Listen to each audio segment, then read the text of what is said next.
Hello and welcome to This Inupiat Life, a program that celebrates the cultural heritage of the Inupiat people, one person at a time. I'm Frank Utqiagvik, your host, coming to you from the top of the world in Utqiagvik, Alaska.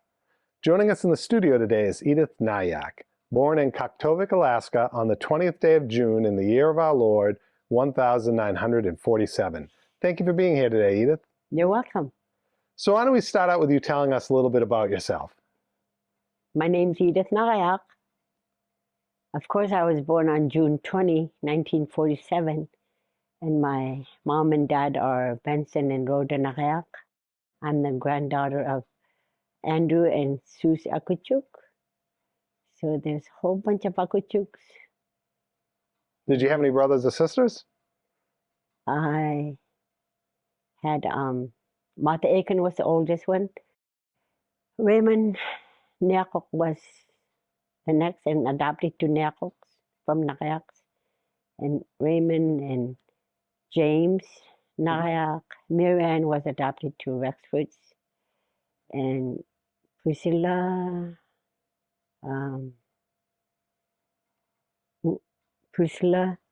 Lloyd, me, Ben, Benson Nageak Jr., and Susie. So what about your career? My career, I started my career after coming home from Wainwright, Alaska, in the 80s. And I worked for the Utqiagvik for a while and then applied at the health department. And I worked as a health educator with many trips to all the villages in having health fairs. I remember 12 years we did that, traveling to all the villages. So I understand you were one of ASRC's original employees. Yes, we were. And what did you do there? Secretary. Okay. And we met through the church, and I know that you were involved in the translation of the Bible to Inupiat. Can you tell us about that?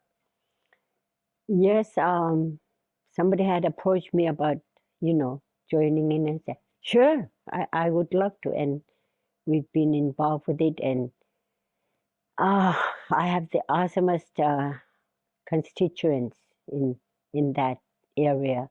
And I am so proud of Molly Peterson, Ida Willimon, Emma, the late Emma Hobson, Bartfish, and our sister Martha Aiken.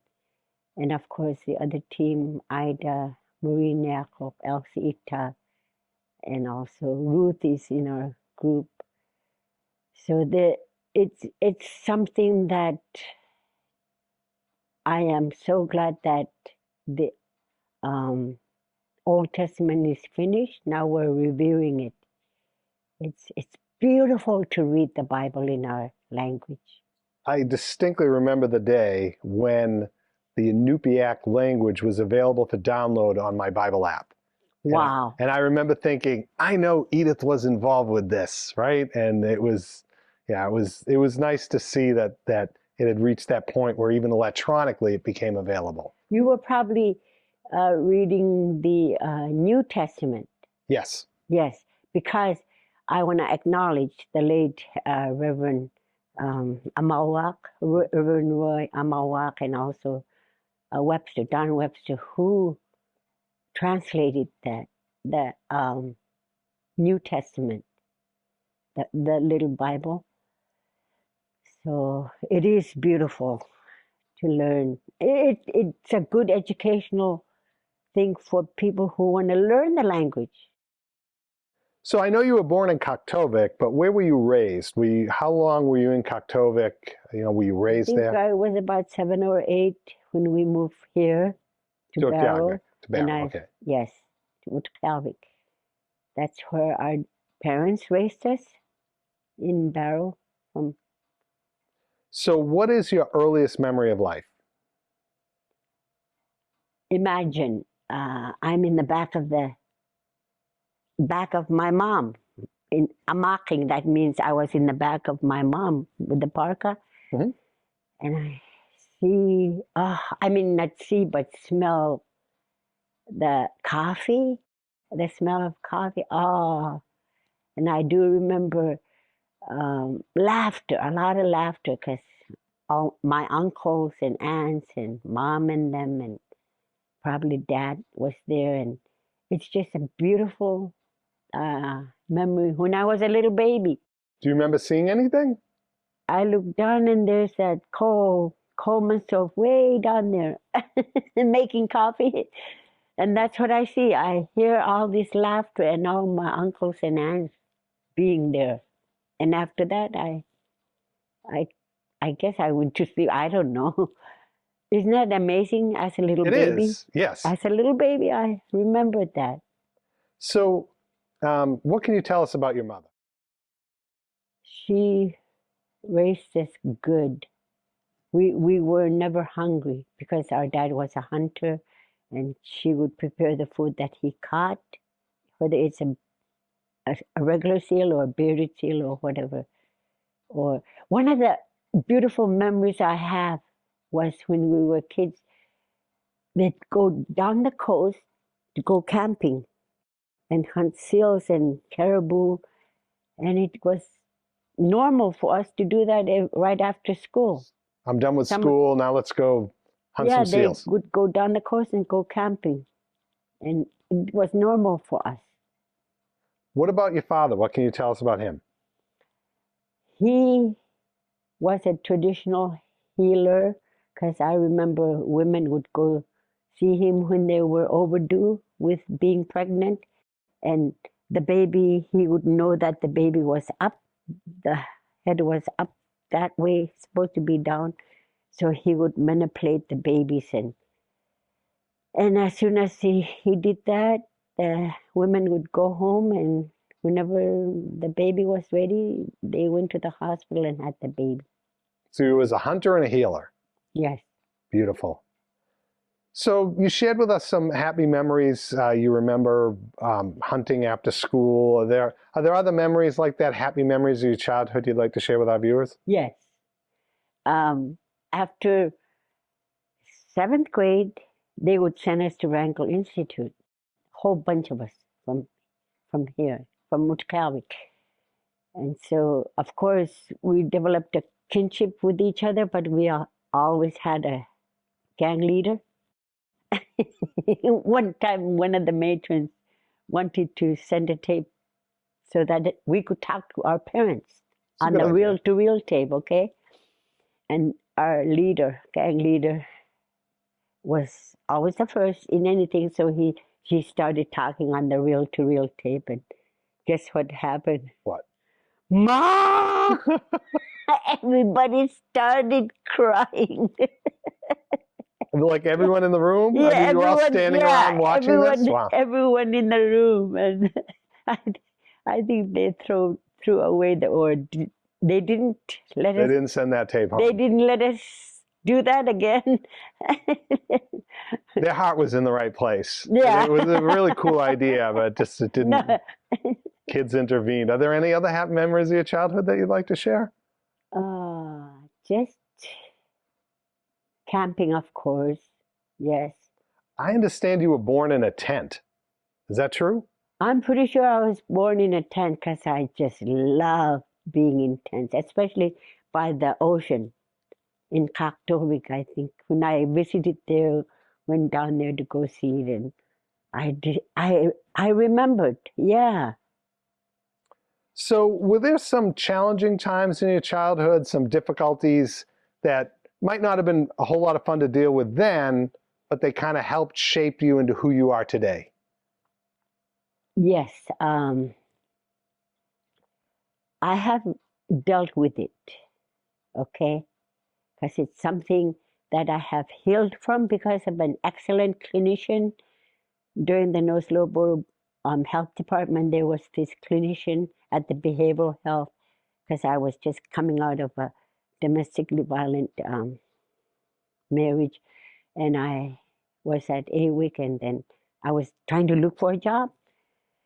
This director or deputy director was saying, Edith, I think you need to go see a clinician. And I did.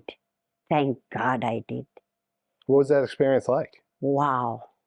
I wish I knew his name, but he let me take out all that anger and stuff from me because he got a big Like a phone book? phone book, a big phone book and a big wad of newspaper, and he said, of all the experiences in your childhood or whatever that are bad or angry, you're angry at somebody, just let it out. And he did. He let me got out all my anger. And I just want to make an emphasis on how wonderful it is to do that. I highly recommend, if people want to heal from whatever they have experienced, go talk to a clinician. We have them at the behavioral health. Very therapeutic. Yes. So how close were you with your grandparents? I didn't know them except when our grandmother died. I came to again as a little baby, maybe 3 years old, I don't know. And in comes this person. It was our grandfather, Andrew Utqiagvik, with his white snowshirt. He was always hunting, and everybody started crying. And that's when I came to, a little girl, 2, 3 years old probably. And that's the only time I saw our grandfather. Wow. Did you ever learn what they were crying about? Our grandmother had passed away. That's why when they saw their dad, they just automatically started crying. So this is the part of the show where we talk about intergenerational trauma, and the goal is to sort of raise awareness of it, because being aware of it is the first step to trying to overcome it. So intergenerational trauma is a concept developed to help explain years of generational challenges within families. It is the transmission or sending down to younger generations of the oppressive or traumatic effects of historical events, like being sent to boarding schools where you were punished for speaking Inupiat. Now that's just one example of what intergenerational trauma could be. It could be any kind of other traumatic event like abuse, or other social ills like drinking. But what do you know about intergenerational trauma? I think it was a couple of generations down from us. We read about it or heard about it, that when they were children, they were traumatized and abused when they were in that boarding school as kids. But with us, I think in our generation, we pretty much didn't have to go through that trauma because we went to Wrangell Institute, Management, graduated from high school.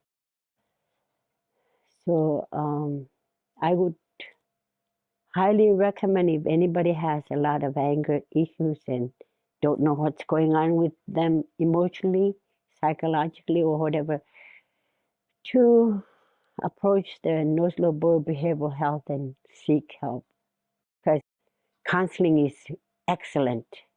Yeah, so you spent 12 years working for the health department, and I understand you'd go to the villages and you'd do these kind of health fairs. What are some of the things that you would do while you were part of the health department to raise awareness and outreach and basically make people aware of the resources that are available to them? There were healthy things that either doctors, nurses, fire department, EMT, EMS, different departments would have tables around and just educating people. This is what you do in case of emergency or something that happened to you. This is what you can do to heal yourself.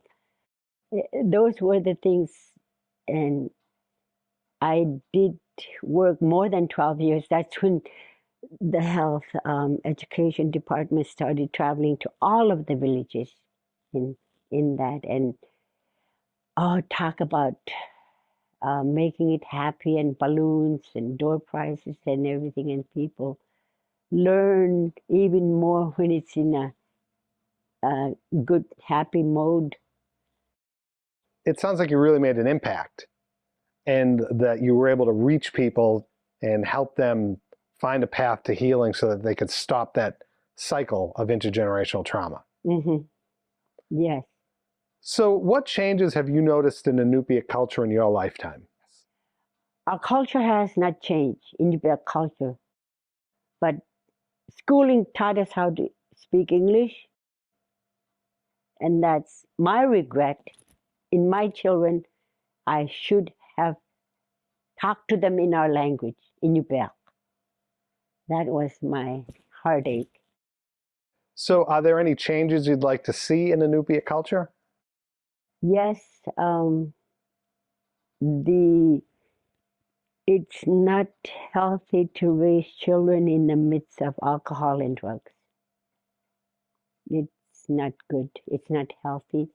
And there's um, the health department where you can seek help with clinician, and it's all confidential. Let it all out, whatever.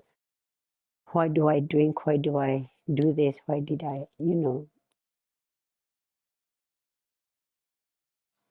And it really, really helps to see a clinician and talk about all that weight coming out of you. And one of the things that I do remember was it's not your shame and guilt. And here we've been, I have been shouldering it like it was my fault, but it wasn't. It sounds like a very healing experience and that you're trying to bring this to other people. So it's a good thing to want for the community. Thank you for sharing that. Mm-hmm. So which of the 12 Inupiat values is your favorite? Love, spirituality. How does that value influence your daily life? Because I saw it from our parents. There was a lot of love and caring and no trauma. Just we learned what we live. We saw what they did. They shared their food. They were respectful to other people. Beautiful. Mm-hmm. So it's time for the Inupiat word of the day. Can you teach us an Inupiat word? Nakwakon. What does that mean? Nakwakon. Love. Can you use it in a sentence? Inurumausi nakwakotakalusi. And what does that mean? Live your life with love. Perfect. So what is your favorite traditional food? Urak. And what's that? It's a fermented walrus. Green fermented walrus. Like literally green. The most delicious, most medicinal food that you could eat. And it relaxes you. You go to sleep. So what can you tell us about how they prepare it? In a very safe way, not under the sun, or you have to be really taking care of it like a baby. So how long does it take to ferment? That I don't know. I've known Mom doing it, and there's a book in reference to women talking about it. I think I would highly recommend that somebody goes to IHLC and find that book where it's translated like Inupiat first and then the other, if you reverse it, it's in English. So I understand that they don't use like modern containers or vessels for this. They wouldn't use plastic to No ferment plastic whatsoever. Do you know, would they use something like an earthenware pot or what would they use? When North Star was coming around, they had these wooden barrels? Barrels. Okay. Yeah. I think they would use those, no metal or anything like that, but something natural. Okay. And you get it from the North Star visit. Can you tell us about the North Star? Yes. More. We would wait down there for him to come around. And how often did it come? Every summer. So just once per year in the summer? Yeah. And I mean, this must have been quite the event. More. That was a person we always waited for because he would give us candy. Oh, that sounds like fun. Yeah. And just bring all kinds of crazy goodies. Stuff, I imagine, yeah. And so imagine in Barrow, in Utqiagvik, the smell of oranges and apples. That's how pure our air was. It's just, you could smell the oranges and the apples in the town. That must have Yeah, been fun. yeah. So, what is the most important thing you've learned in your life? To be kind to everybody, no matter what kind of nationality they have. Our dad showed us that we are all the same. We have two eyes, a nose, and a mouth. Good advice. Yeah, So, who is the person you admire most? both of them, mom and dad, Vincent and Rhoda Nageak, And why? because they treated us with respect and no, we've never seen any violence, no hitting, no yelling. It's just him hunting, and mom would be cutting up the animal that what he has caught, and women would come and help her, and they would share, what they have. Your parents sound like amazing people. Yeah, they were. So it's Song of Story time. I believe you have a song for us. Okay. I have a song. The first one will be, it's a beautiful song. Kinguyaki, Kinguyaki, Angiyangiya, Kalutak Pina, Angiyangiya. And what is that? It's about Northern Lights, singing to the Northern Lights. Okay. You said you had two. What's the second one? Samasima, Samasima, Uvunalu, Udulu, Kaulu. It's for little kids, for little babies. Make them laugh. So it's a children's song. Yeah. Very nice. So this is my favorite part of the show. It's Make a Wish. If you could make one wish on behalf of the Inupiat people, what would that wish be? To live normal life. They don't need alcohol and drugs to be happy. It's a beautiful life when you have children, and we do have some very healthy couples. They have become whaling captains. It's just a beautiful.